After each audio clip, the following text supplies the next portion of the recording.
It's me again. Year's over. It's Ordinal time. Here's an FAQ. What is this video? It's a place where I mention every NASCAR Cup Series Ordinal finish from the 2021 season. What's an Ordinal finish?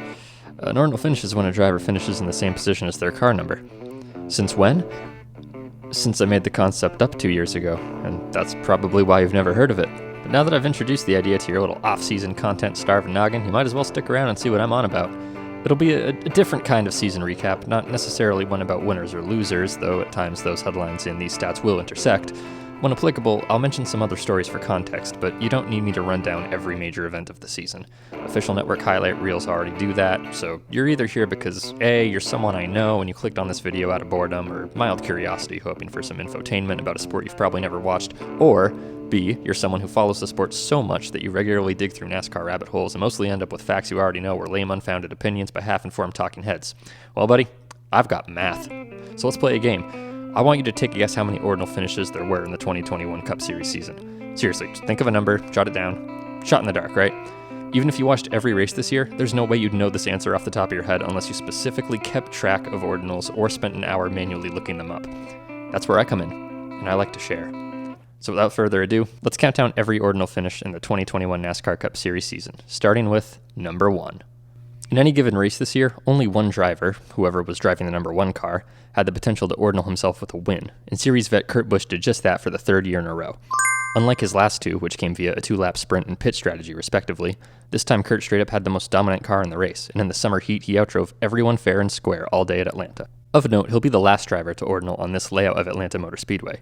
Immediately after the event, and even a little during it, the track got to work on a long overdue resurfacing effort. Will anyone Ordinal on its renovated layout next year? Kurt won't. He'll be switching teams to field the unordinable number 45 car in 2022. As the longest tenured active driver at the Cup level, this Atlanta Ordinal could go down as the 13th and final of Kurt's Cup career, and it is the final for team owner Chip Ganassi, who announced he'd be selling his NASCAR teams off to the newly formed Trackhouse Racing over this offseason. But just because Chip is leaving doesn't mean the number will too. In 2022, Trackhouse will continue to field the number 1 with another Ganassi handover, Ross Chastain. Stay tuned to see if the Melon Man can get he and the team's first Ordinal and their first win. Another driver changing teams this offseason is Brad Keselowski, who after over a decade of racking up Ordinals in the 2-car for Penske Racing, will transition to an owner-driver role at the struggling Roush organization. Unlike Kurt, Brad and his new number 6 will still contend for Ordinals, but they likely won't be as commonplace as the ones he made in the Deuce. Coming into 2021, Keselowski had scored a whopping 29 Ordinals in that car, 30% of its all-time total. In this year, he had the chance to make the number 2 the first car number to ever reach 100 Ordinals. Had the chance. He didn't quite get there, but he did score 2 more, bringing the 2's total up to 98. The first of these runner-up Ordinals came at Las Vegas way back in March. He had a great handling car that day, but it just wasn't quick enough to catch the leader.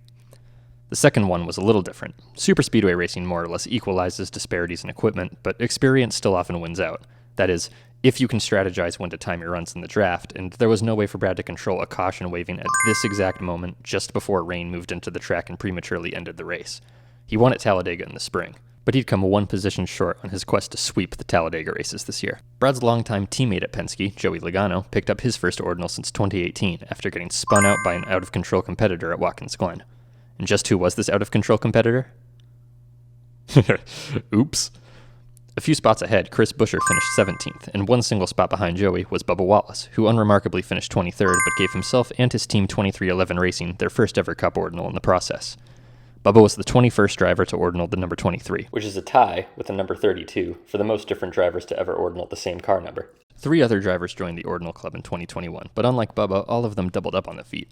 Rookie Chase Briscoe became the 14th driver in Cup history to Ordinal the number 14 car, accomplishing his 2 this year on back-to-back race weekends at the Fall Las Vegas race and that aforementioned rain-shortened Talladega race, where he recovered from this pinch into the wall that almost ended his day.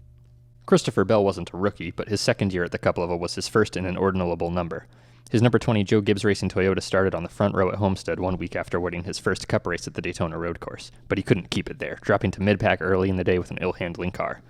20th indicates disappointment for any Gibbs team, and it's always worse in a race where you'd run well, which is precisely what Bell did at Darlington during the first race of the playoffs. Smart adjustments and a timely pit call allowed him to briefly attain the lead of the race, only to run over a piece of debris under caution that necessitated the crew check for damage. In the end, the effort was for naught anyway.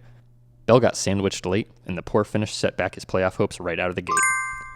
The Romanian driver who got their first ever Ordinal this year was rookie Anthony Alfredo, who aside from having the memeiest name in the series, will mostly be remembered for being a complete wreck careful!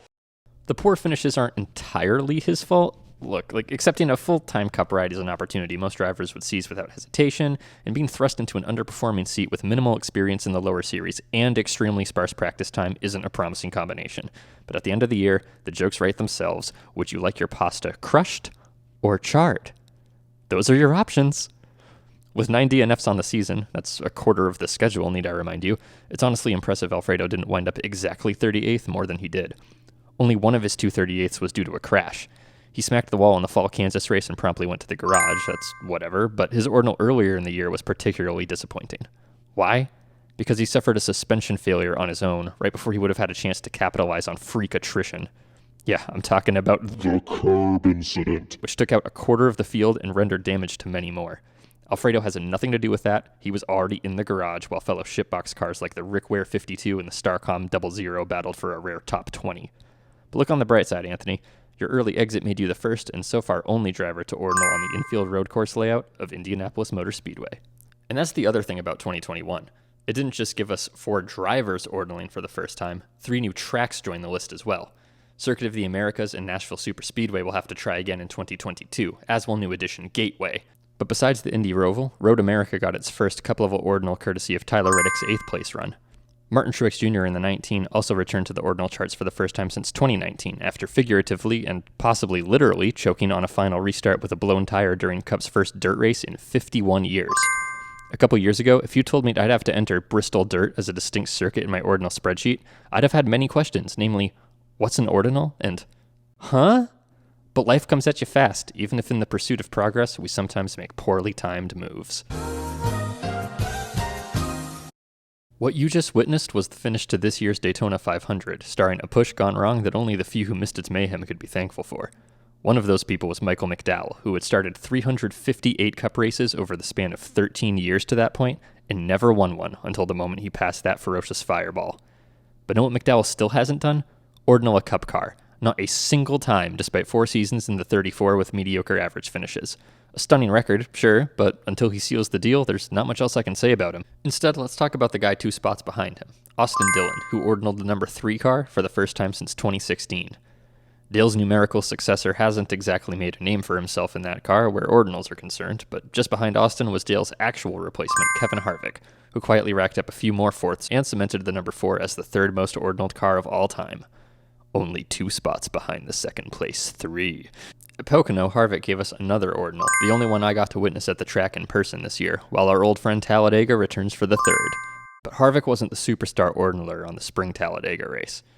No, that April day, a glorious streak came to a close, and though I've already reflected on it in past installments of this series, I'd be remiss to not mention it again. Kyle Busch, driver of the number 18 car, went 371 races, that's basically 11 years, without finishing 18th. I think that's a record. Like, a huge gap between ordinals in the same number isn't unprecedented. Ricky Rudd went 19 years between his first and second ordinal in the 10, for instance, but those were with different teams, and many ordinals with other car numbers in between. In Busch's 11 years, he only ever started the number 18, and he missed just 12 races, 11 due to injury and 1 due to a suspension. His replacement drivers in those 12 races ordinaled a combined 3 times. Fudgeman here started over a decade's worth of starts without ordinaling, only for his substitute drivers to pull it off with 1 in 4 odds. But guess what Busch has a 1 in 4 track record of? Not winning the race following an ordinal in the 18. Crazy, I know, but look at the data. Maybe a mid-pack finish bodes better for him in the future than he realizes. All that's left is for us to see if it'll take him 11 years to do it again. Speaking of 11s, Denny Hamlin and his number 11 picked up 2 ordinals this year, and he now sits tied with Bobby Allison at 12th all-time. Both drivers have 17 career Cup ordinals, and if Hamlin gets 1 more in the number 11, he'll tie John Sears as the driver with the most ordinals to come exclusively from 1 car number. 2 more ordinals and he'll surpass Sears for the record. 3 more and he'll lock in a spot in the top 10 most ordinaled Cup drivers of all time. Well, let's not get ahead of ourselves. Hamlin's 2 this year arrived at Homestead, the one race in the first couple months of the season where he wasn't a constant threat for the win, and at Texas, where he was involved in not 1, not 2, but 3 accidents and still somehow managed to finish just outside the top 10.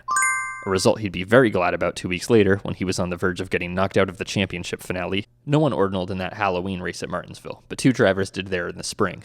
Tyler Reddick picked up another 8th for his number 8. An eventual champion, Kyle Larson, scraped into the top 5 with his first ordinal in the number 5 car, a number he'll probably stay in for a while. By all accounts, this was Larson's year. He became the first driver to win double-digit races since Jimmy Johnson's 10-win 2007 campaign. He led the most laps ever in a 36-race Cup season, and he even peaked at the perfect time, single-handedly winning 5 of the 10 playoff races. Those are all impressive accomplishments, sure, but here's another. Before this year, the number 5's most recent ordinal came in 2017, when Casey Kane was the first of 5 drivers to cross the line in ordinal position at Talladega, one of only 2 times ever where 5 drivers ordinaled in the same race. Getting 2 to ordinal at once isn't especially rare, but the frequency decreases exponentially as you add an ordinal. 3 or more is a reasonably uncommon occurrence, and 4 or more is an event to celebrate. Before this year, 4 drivers have only ordinaled in the same race 7 times. Out of Cup's 2,642 races, the odds of that happening were about, minuscule. And after this year? Oh! Real shit? Real shit. Yep, for only the 8th time in Cup history, exactly 4 drivers ordinaled in the same race. Going in order, Tyler Reddick had another solid day and capitalized with a workmanlike 8th place result. Ryan Blaney went back-to-back at Dover, ordinaling in the second of its 2 2020 races before doing the same here on his return to the Monster Mile. Chris Buescher has ordinaled at least once every year since his rookie season in 2016, and this marks the first time he's had 2 in the same season at the Cup level. And Martin Truex Jr. finished 19th, despite being the winningest driver at this point of the season and looking like he could be the championship favorite. Neat stats came to Dover in force this year, as it turns out. In addition to the quadruple ordinal, Hendrick Motorsports swept the top 4 spots in the race, the first time ever that a 4-car team did such a thing in the Cup Series. But that's a statistic that actually matters. Pride is on the line there. Bragging rights. Glory. Money. Finishing in the same position as your car number doesn't inherently mean anything. No one else is keeping track of it. And that's exactly why I do. You're welcome. So there you have it. 27 ordinals occurred this year, split between 16 different drivers and car numbers. Another 13 car numbers had the opportunity to ordinal but didn't. Shame on you. And another 15 on top of those couldn't mathematically ordinal themselves. By all accounts, those are average numbers for the Gen 6 era. There wasn't much movement in the all-time charts either. Will anyone reach that threshold again? The NASCAR world starts anew with the next gen car's anticipated debut in February. Perhaps the likes of Austin Cindric or Harrison Burton will dazzle with ordinals in their rookie seasons. Justin Haley and Ross Chastain could clock in their first ordinals as well. Will Team Heseberg make races and give themselves a chance to ordinal? How will moving veterans like Keselowski fare? Will AJ Allmendinger run an ordinable number? Who's driving the number 38 now that Pasta Man got canned? So many unknowns this early in the offseason, but the excitement is palpable, and one thing's for sure. I'll be here to give y'all the rundown on it next November as well. Until then, congrats to the Ordinal class of 2021, thanks for watching, and see you next year.